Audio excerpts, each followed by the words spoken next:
안녕하십니까. 어디 할 차례에서 저번에 교재를 가시면은 페이지로 가시면은 아마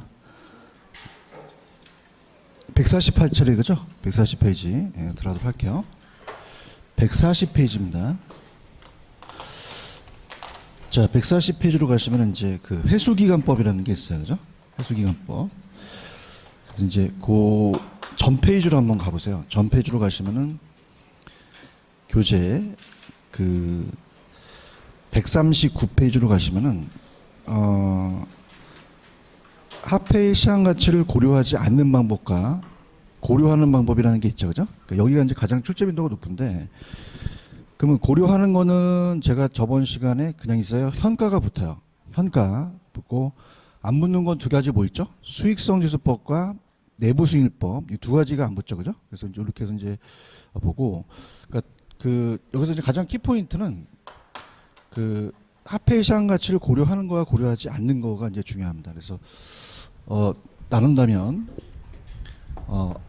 화폐의 시간 가치를 고려하는 게 있고 고려하지 않는 게 있어요, 그죠? 우리가 할인 기법이라고 하는데, 자, 우리 객관식에서 현가가 들어가면 고려 안 해요? 고려해요. 고려하죠, 그죠? 그다음에 이제 현가 회수 기간, 현가 회수 기간법도 고려하고요.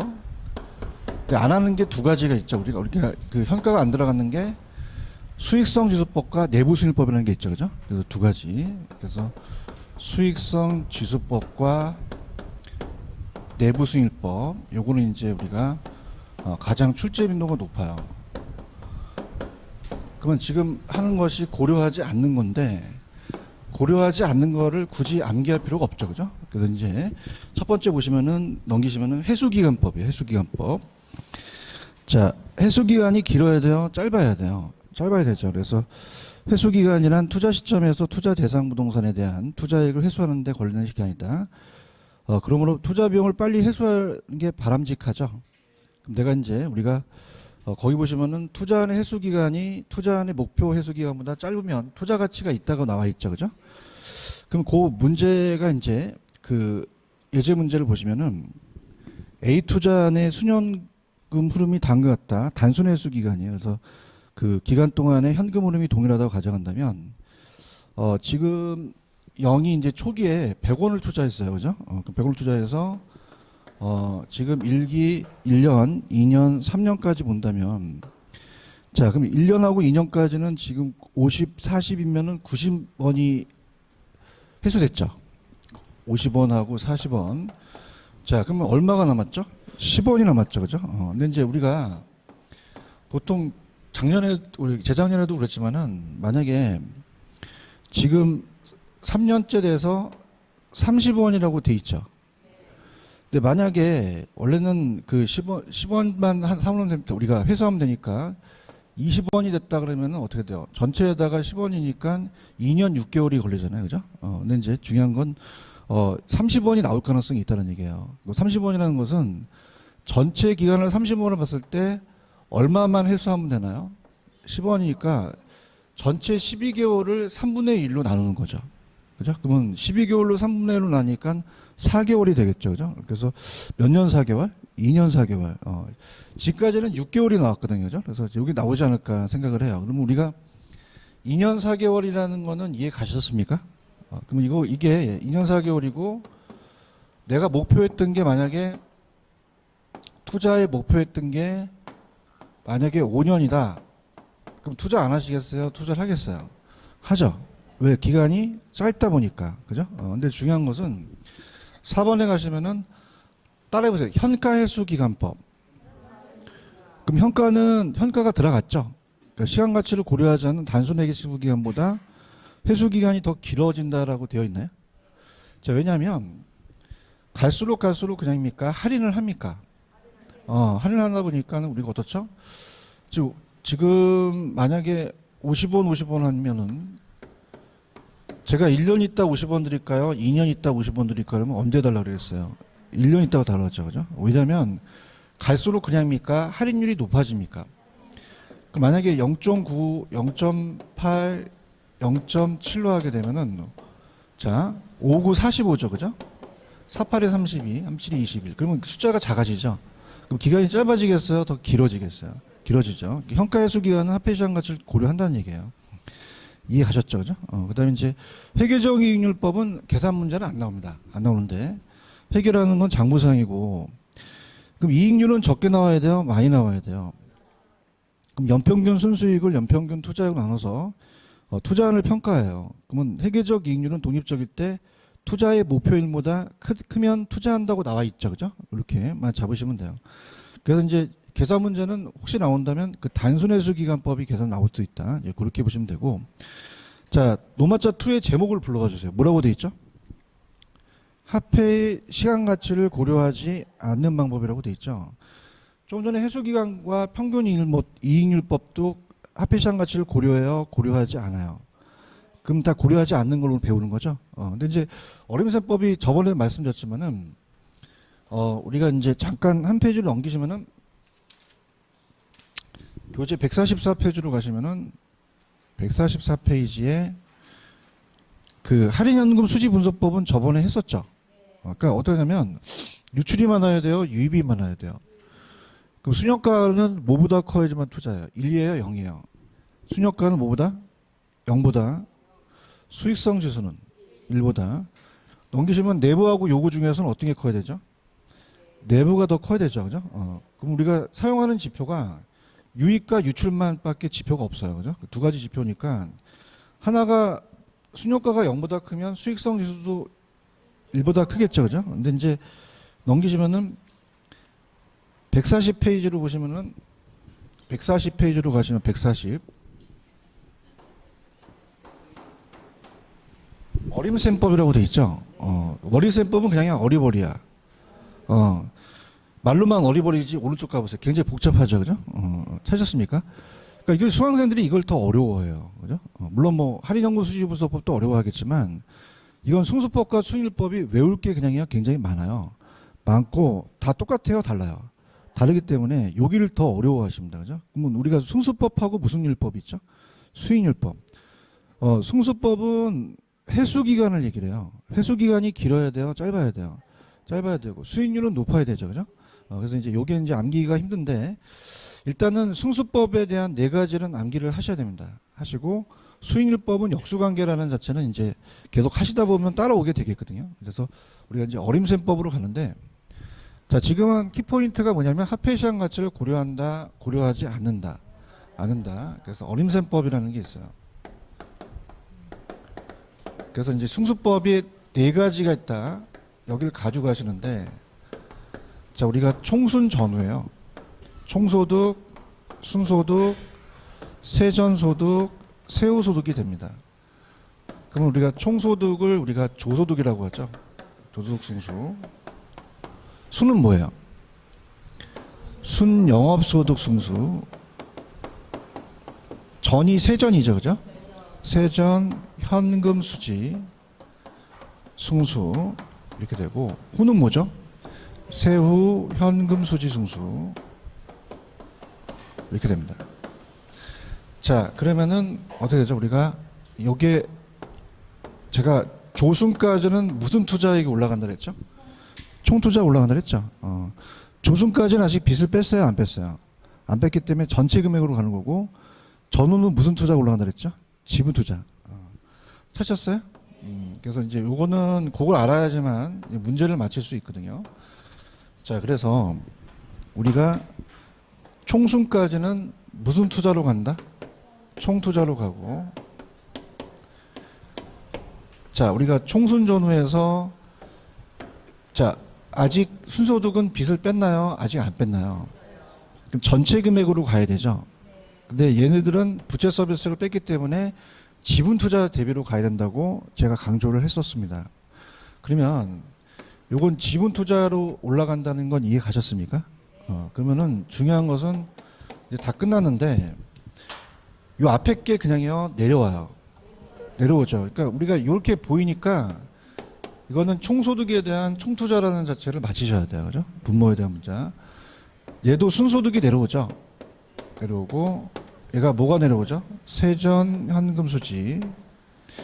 얘는 세후가 내려오죠, 그죠? 이렇게 가셔서 가시는데 순소득 순수가 가장 잘 떠요. 자본회수 기간이거든요, 그죠? 그래서 얘가 가장 유력합니다. 자본회수 기간을 얘기를 해요. 자본회수 기간. 그래서 만약에 내가 1억을 투자했다 매년 2천만 원씩이면은 5배라는 자체는 자본회수 기간이 5년 걸린다는 거예요. 몇 년 걸린다? 5년. 그럼 얘가 길어야 돼요? 짧아야 돼요? 그러면 승수는 어떻게 된다? 작아야지만 좋다라는 거 매번 강조했고요. 네, 수익률은 적게 나와야 돼요? 많이 나와야 돼요? 많이 나와야 되기 때문에 얘네들이 역수죠, 그죠? 그래서 우리가 수익률법은 우리가 높아야 됩니다. 자, 그럼 얘와 역수관계가 총자산 회전율이라는 단어가 있나요? 총자산, 내가 투자해서 총자산에 대한 매상의 회전율을 올려야 돼요. 그럼 회전율이 낮아야 돼요? 높아야 돼요? 높아야 되죠. 그러면 쟤랑 역수죠, 그죠? 그럼 우리가 이제 총투자액이 이제 총자산이라도 맞아요. 총자산에 대한 총소득에 대한 우리가 수익률이 되고, 제가 순종이라고 암기하시라 그랬죠. 따라서 순종. 제 야매 이제 순종한다. 그러면 순소득 순수와 뭐와 역수관계라고 돼 있죠? 종합자본환원율. 그래서 우리가 종합자본환원율이 역수다. 이렇게 가죠. 그러면 쟤를 뒤집으면 되죠. 그럼 뭐가 올라가죠? 순소득.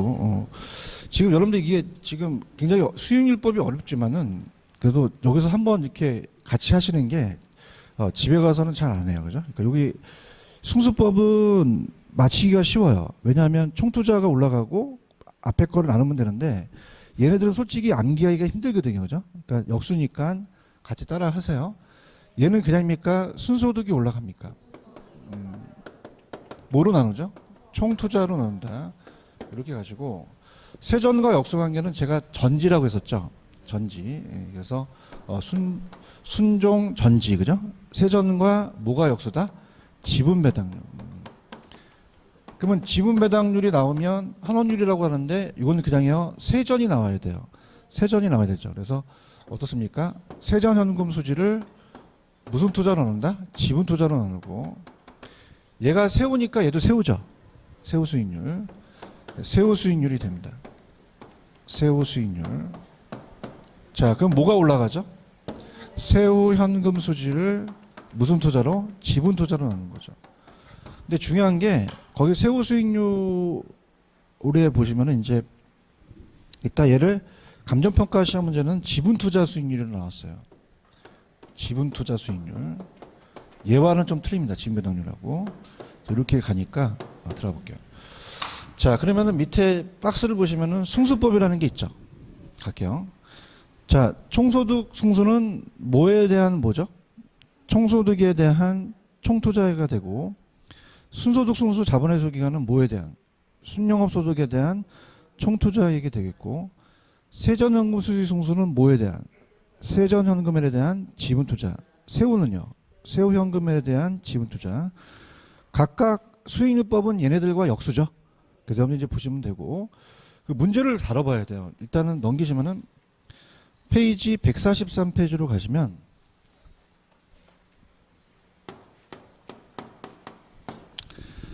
예제 문제가 있죠.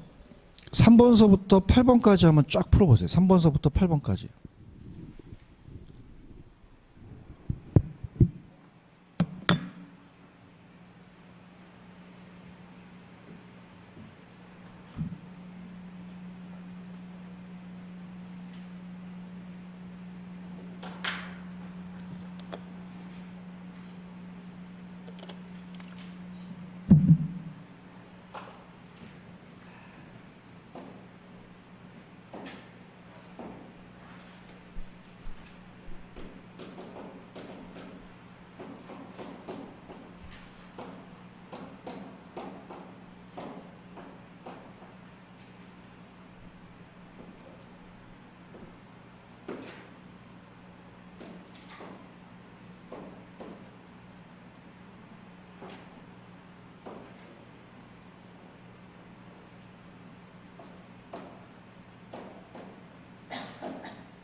자, 3번은 뭐가 틀렸죠? 앞에 총소득이 들어가야 되죠, 그죠? 총투자액을 뭐로? 총투자. 자, 그러면 어떻게 돼요? 총소득이라는 게 안 보여요, 보여요? 보이니까 세후가 아니죠, 그죠? 그럼 총투자를 뭐로? 총소득으로 나눠야 되고, 이해 가셨어요? 총자산 회전율은 아까 요거 역수죠, 그죠?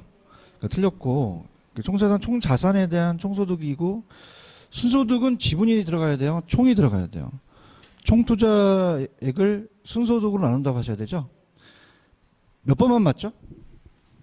6번만 맞죠? 세전현금 흐름 승수는 지분 투자 들어갔죠. 그 다음에 앞에 게 뒤로 가겠죠, 그죠? 세전 맞고요. 지분 배당률은 아까 세전현금 수지가 역수잖아요. 그럼 지분 투자에 대한 뭐다? 세전현금 수지의 비율을 의미한다 이렇게 가셔서고, 지분 투자 수익률이 세후 수익률이거든요, 그죠? 이게 그러면 어떻습니까? 요거는 8번에 가시면은 요거 8번도 맞죠? 세후 현금 수지를 무슨 투자로? 지분 투자인데 9번에다가 별표를 3개 치세요. 난이도가 제일 높습니다. 얘가 제일 높은데, 자 일로 와보세요. 총소득하고 순소득에서는 총소득이 더 크죠. 그럼 우리가 경비를 빼니까 5에서 3을 빼면 2가 되잖아요. 자, 근데 중요한 것은 지금 요 승수는 그냥입니까? 요게 5가 1로 내려갑니까? 10이 똑같다고 봤을 때 얘가 다시 2가 되거든요. 그러니까 큰 걸로 나누게 되면은 요거는 위에 있는 게 더 작아져요. 반대로. 맞나요? 이것도 마찬가지로 얘가 2를 내리게 되면은 얘가 5가 되죠. 그럼 얘는 2, 5, 2, 5가 된다는 거죠. 그래서 따라서 승수는 밑에 있는 게 크다. 그러면 9번이 틀렸죠. 그럼 9번은 어떤 게 더 크겠어요? 세전이 더 크겠어요? 세후가 더 크겠어요? 세후가 크다는 거죠. 이 9번이 가장 난이도가 높아요.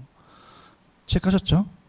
그래서 다시 한번 말씀을 드리면, 자, 총소득과 순소득까지는 무슨 투자액이 올라가죠?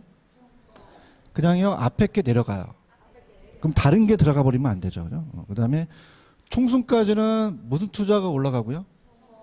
전후는요, 지분이 올라가고, 따라서 승수는 밑에 있는 게 크다. 그러면 세후현금 수지가 세전보다 크겠죠, 그죠? 9번에 별표를 3개 치셨나요? 가장 어렵게 떴던 지문이었어요, 그죠? 그러니까 이렇게 해서 보시고, 그 다음에 페이지로 가시면은 141페이지 비율 분석으로 갑니다.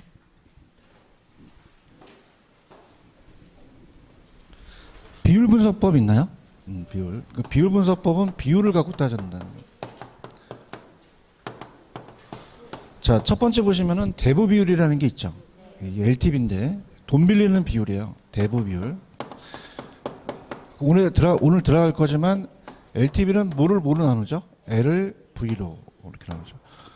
그 만약에 부동산의 가치가 1억짜리면 부동산 가치에 대한 논의 융자액이죠, 그죠? 융자액. 그럼 거기 보시면 부동산 가치에 대한 융자액이라고 되어 있나요? 그다음에 이제 부채 잔금이라는 것은 기간이 지나서 이게 잔금이 남으니까. 그다음에 이거는 그럼 대부 비율은 자기예요, 돈을 빌린 비율이에요. 그럼 지분이에요, 저당 비율이에요. 더대부 비율이라고 하고. 그래서 이제 만약에 1억에서 50%를 빌리게 되면은 5천만 원이 융자액이 되겠죠, 그죠? 근데 이제 중요한 것은 옆에 보시면은 부채 비율이라는 단어가 있나요? 그럼 대부 비율과 부채 비율은 똑같아요, 달라요? 아까 페이지로 가시면은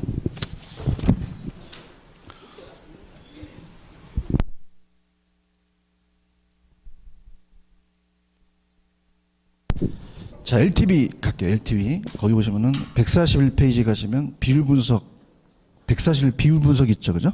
거기부터 다시 들어갈게요. 들어갑니다. 비율 분석법은 이제 그 전체적인 틀을 한번 볼게요. 거기 보시면은 LTV라는 단어가 있죠.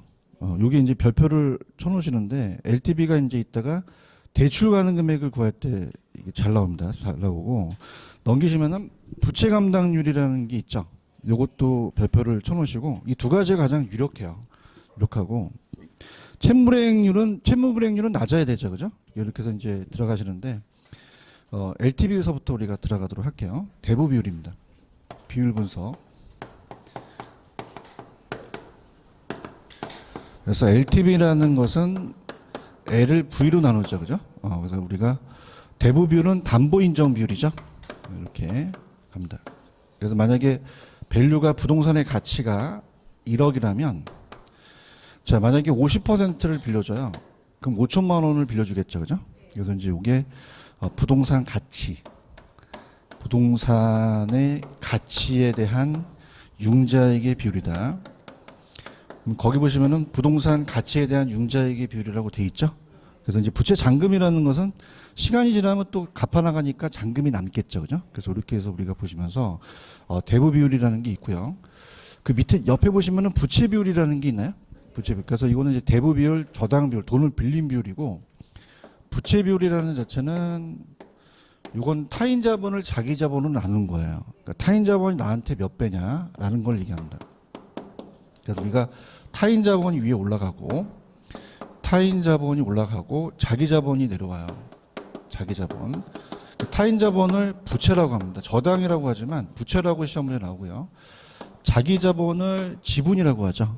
지분. 그래서 우리가 이제 분모에 대한 분자니까 모에 대한 뭐예요? 지물에 대한 부채 이렇게 나왔었고, 타인 돈이 만약에 400원이다. 그럼 내 돈이 100원이라면 4배란 뜻이거든요.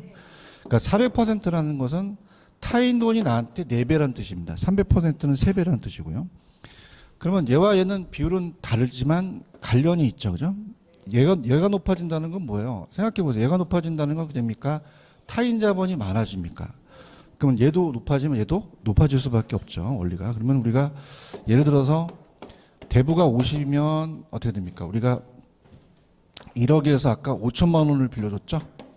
그럼 우리가 타인 자본이 50%면 내가 투자한 것도 50이니까 1이 되잖아요. 그럼 100%라는 건 내 돈과 똑같다는 얘기예요, 타인 돈이. 근데 만약에 타인 돈을 80% 빌렸다. 그럼 나는 20을 투자했죠. 그러면 4배라는 뜻이거든요. 그러면 80에다가 내가 20이니까 4배니까 400%가 되죠. 자, 관련은 없어요. 관련은 돼 있어요. 얘가 높아지면 얘도 높아지겠죠. 이해하셨죠? 그죠? 그 다음에 이제 그 오른쪽에 보시면 지분 비율이라는 게 있죠. 그러면 대부 비율이 70%면 지분 비율이 몇 %예요? 30%가 되겠죠. 그렇게 넘겨볼게요.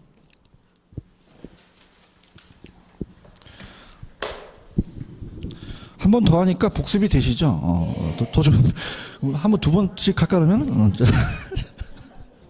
자, 아니, 그 오늘날도 끝내야 될 거 아니에요. 두 번씩 어떻게 하죠? 대부 비율이 높을수록 상당히 이제 상환 부담이 커지니까 채무례행 가능성이 높아져요. 그럼 은행이 이자율도 높아지겠고, 대부율이 증가하면 부채 비율도 증가하죠. 근데 지분 비율은 어떻게 돼요? 감소하죠. 그죠? 70에서 80% 간다면 내 돈은 어떻게 돼요? 30에서 20으로 가겠죠. 그죠? 반대로 간다는 거죠. 근데 지분 비율이 감소한다는 건 아직 안 나왔거든요. 그죠? 이렇게 반대고. 부동산 가치가 하락할 수도 있죠. 그래서 우리가 처음에 100% 이상 빌려주진 않겠죠. 그래서 이제 어떻게 가? 시간이 지나면 그냥요, 이 가치가 떨어질 수도 있어요. 그럼 5천만 원까지도 떨어지다가 이게 어떻습니까? 4천만 원까지도 떨어질 수도 있죠. 그래서 우리가 대부비율은 100%를 초과할 수도 있다라는 얘기죠. 무슨 말씀인지 아시죠? 그죠? 그래서 이제 왜 그런 거 많잖아요. 우리가 이제 집값이 떨어지니까 깡통 전세라는 거 들어보셨죠? 전세금 자체가 이제 벨제라는 얘기죠. 전세금보다도 더 떨어지게 되면 안 갚아버려요. 그죠? 그런 것들에 대한 거죠. 그러니까 우리가 그만큼 대부율이 높아지면 위험하다는 얘기예요. 그죠?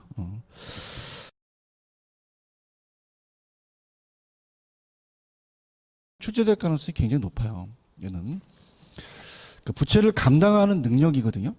그러니까 우리가 이제 이따 제가 그 문제 밑에 문제는 금융 파트랑 같이 연결시켜 임대료가 적게 나와야 돼요? 많이 나와야 돼요? 그럼 은행에다가 빌릴 때 LTV도 있지만은 부채 감당률은 부채를 감당하는 능력인데 아마 예전에 그 왜 순당당이라는 거 기억나시죠? 공부 열심히 하시는데 요새? 그래서 그 순당당은 이따가 같이 LTV랑 같이 묶어서 할 거예요. 하여튼 뭐 요즘 굉장히 열심히 하십니다. 순당당을 아직도 기억하시다니. 자, 그럼 우리가 부채 감당률이라는 부채를 감당하는 능력이에요. 그래서 이게 그냥요 1보다 커야 돼요. 2를 넘어야 되거든요. 그래서 제가 이제 제 친구가 요 상가 건물 봤는데 부채 감당률을 3을 받았어요. 굉장히 높게 다 받았죠. 그 왜냐니까 1층에 순두부찌개가 너무 장사가 잘 된대요. 그 따라서 순두부, 순투부. 그러면 요건 순투부로 암기하시면 되죠. 그러니까 LTV에 요건 원래 론 투 밸류여서 원래 투인데 그냥 나누기 같이 생겼잖아요. 그죠? 그러니까 투도 그냥 나눈다 그러면 순두부인데 순투부. 근데 중요한 건 순이 뭐야? 순투부만 알면 안 돼요. 뭐다? 순영업소득이죠. 찾았습니까? 그래서 순투부만 알면 큰일 나. 순이 순영업소득. 부가 부채 서비스액. 부채 서비스액이 원리금이죠. 그죠? 그게 잘 나와요. 그래서 이제, 부채 감당률이란 순영업소득이 대출금의 원리금 상환의 몇 배가 되는 거죠. 그럼 2번 별표. 1보다 어떻게 돼요? 커야 됩니다. 1보다 작으면 위험하죠. 그죠? 커야지만 부동산으로부터 나오는 순소득이 부채 서비스액을 감당하도 남는 거고 3번은 아직 보지 마세요. 이건 그냥 참고만 하시고 밑에 가시면 그 문제는 이따가 해드릴게요. 채무불이익률이라는 게 있나요? 채무불이익률이 많이 돼야 돼요? 채무불이익률이 적게 돼야 돼요? 그럼 이건 작아야 되죠. 그죠?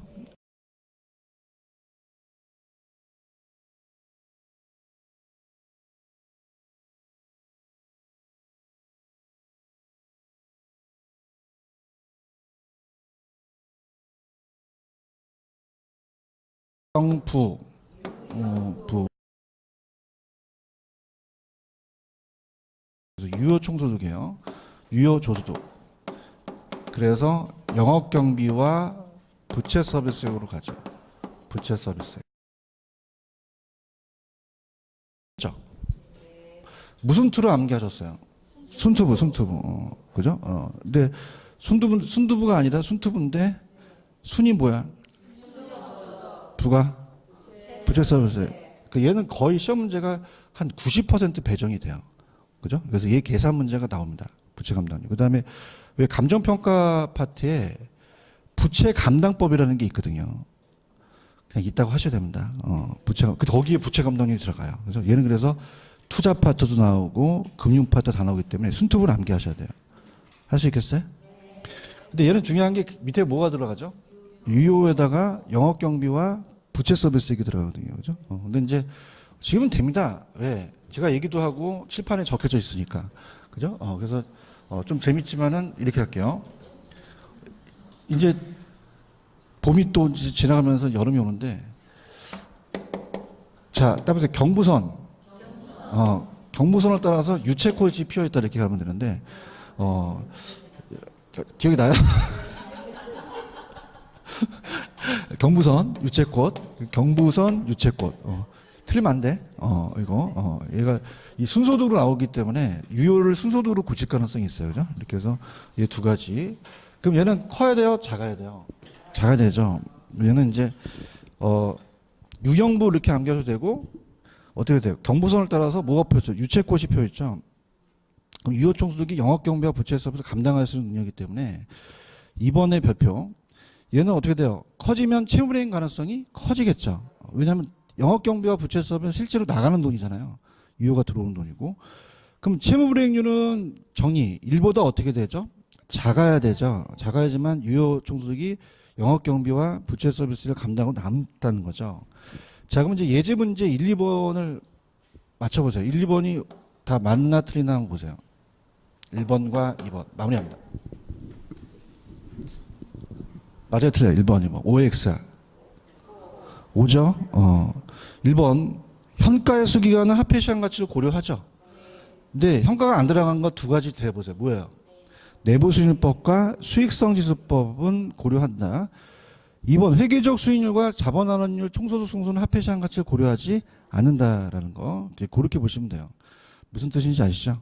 그래서 웬만하면 이제 예제 문제 있는 거를 제 요약집에 있는 거를 활용을 많이 하세요. 그죠? 가정 엑기스만 집어넣어 놨으니까 그렇게 하시기 바랍니다. 넘겨볼게요. 넘기시면 이제 저번 시간 화폐시장 가치 할인연금 수지문서법은 했었죠.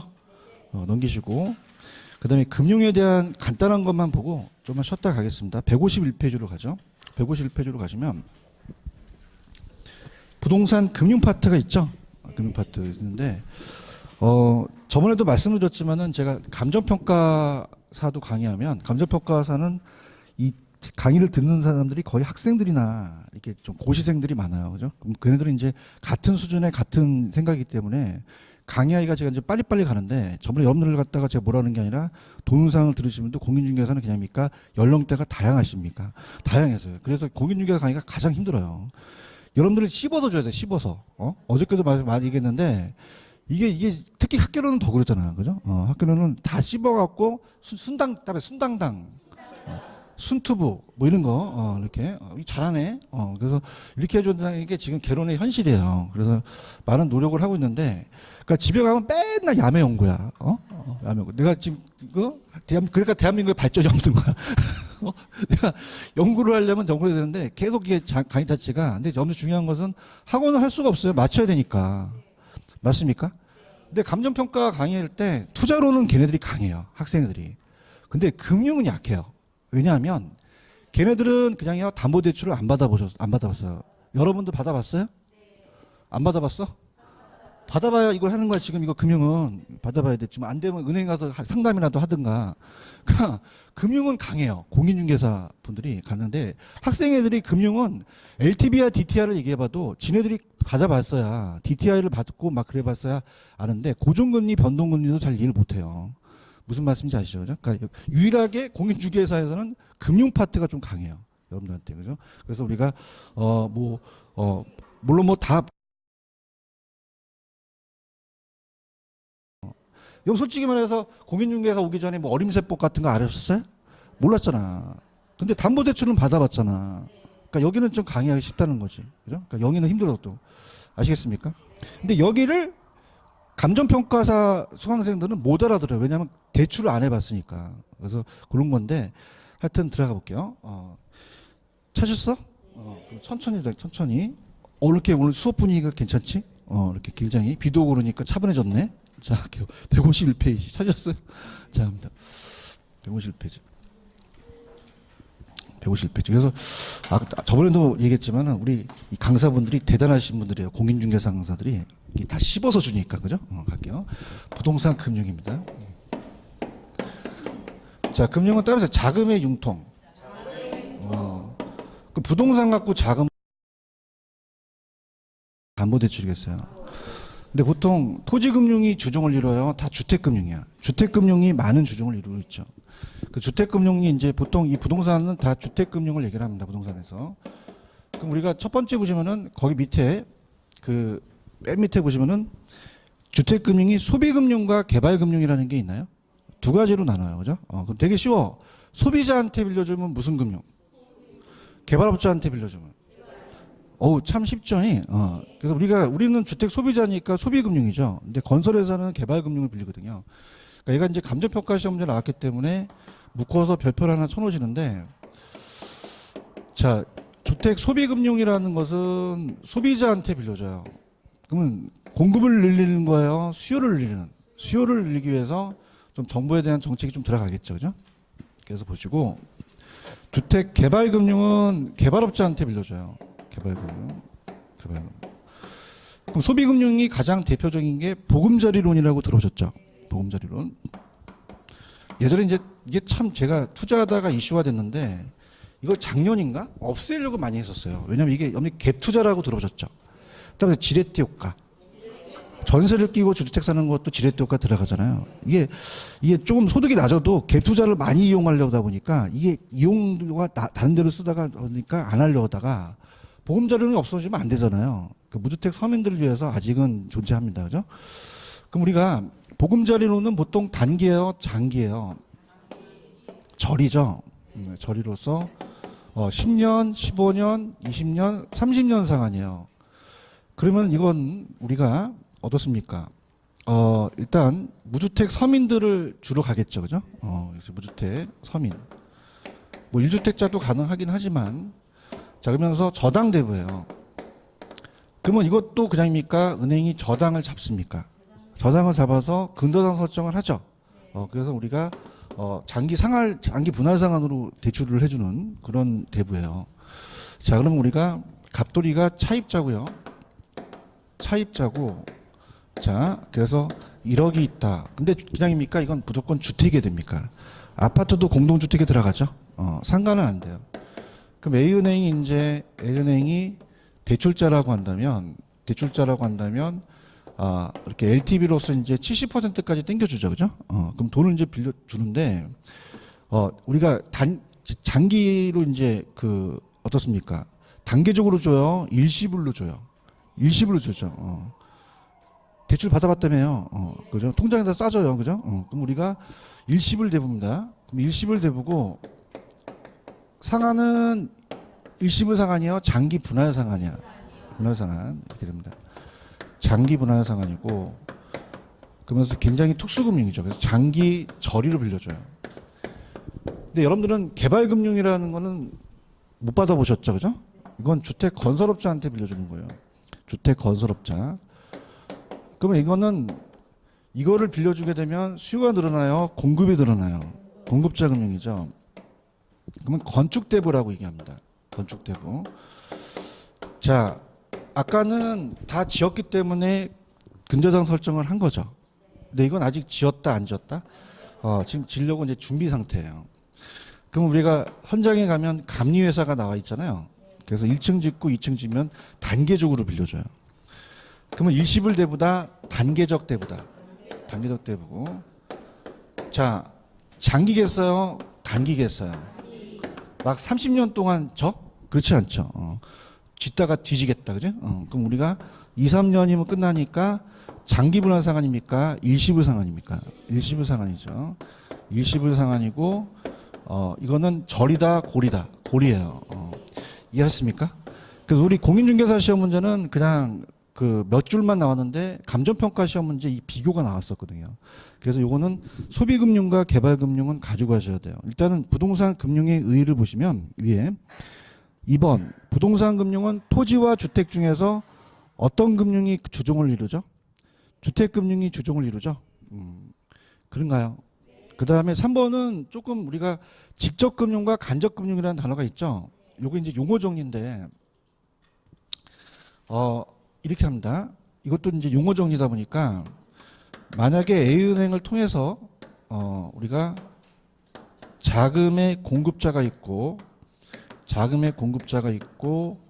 자, 갑돌이가 예치시켰어요. 그러면 얘는 예금 금리를 받죠. 자, 그러면은 가만히 있어요. 담보 대출을 해줘요. 그럼 자금의 수요자가 이 돈을 받겠죠. 자금의 수요자. 자, 그렇다면 얘가 이제 대출 금리를 주면서 예대차를 먹는데, 자, 그럼 얘가 직접 얘한테 끌었나요? 은행을 통했나요? 그래서 무슨 금융이다? 간접 금융이에요. 찾았어요?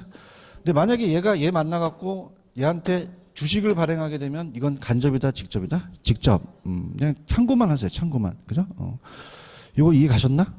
그 다음에 우리가 저번에 왜 영업소득세에 감히 겁도 없이 세공제가 되다니 기억나시죠? 그러면 투자자가 이자 낸 거, 야, 그럼 이자는 내가 세금 감면해 줄게. 그렇게 하는 거야. 그럼 감가와 이자는 그냥 세금을 감면해 줘. 그럼 이자 비용이 세금 혜택이 있다는 거죠. 금융에. 그리고 보시고, 그 다음 밑에 가시면 주택 소비금융이라는 게 있어요. 저당대부고, 주택 소비자한테 빌려주면서 주택을 구입하거나 개량하거나 때 자금을 융자해 줍니다. 공급자 금융이에요. 소비자 금융이에요. 대출 조건은 장기절이죠. 대출은 일시불이고 상한은 장기분할 상한. 개발금융은 저당대부예요. 건축대부예요. 이건 주택의 생산 공급을 활성화시키기 위해서 공급자 금융이며, 건축대부가 소비자 금융에 비해 대출 조건이 단기고리라고 돼 있죠. 건축 진척도에 따라 공정에 따라 단계적으로 제공하고 완공과 동시에 일시불이 이루어집니다. 주택금융의 기능은 1번만 가져가세요. 주택금융을 활성화하게 되면, 보금자리론을 하게 되면 주택 수요자가 자금을 융자받죠. 그럼 주택 구매력을 높여서 또 자가 소유를 촉진시키고, 수요만 늘려요, 공급도 늘려요. 그럼 공급의 확대가 나타나서 주택 부족 문제를 해결해서 주택 산업의 육성을 발전시킨다. 그렇게만 가져가시면 돼요. 이해 가셨죠? 이렇게 했습니다. 좀만 쉬었다가 갈게요.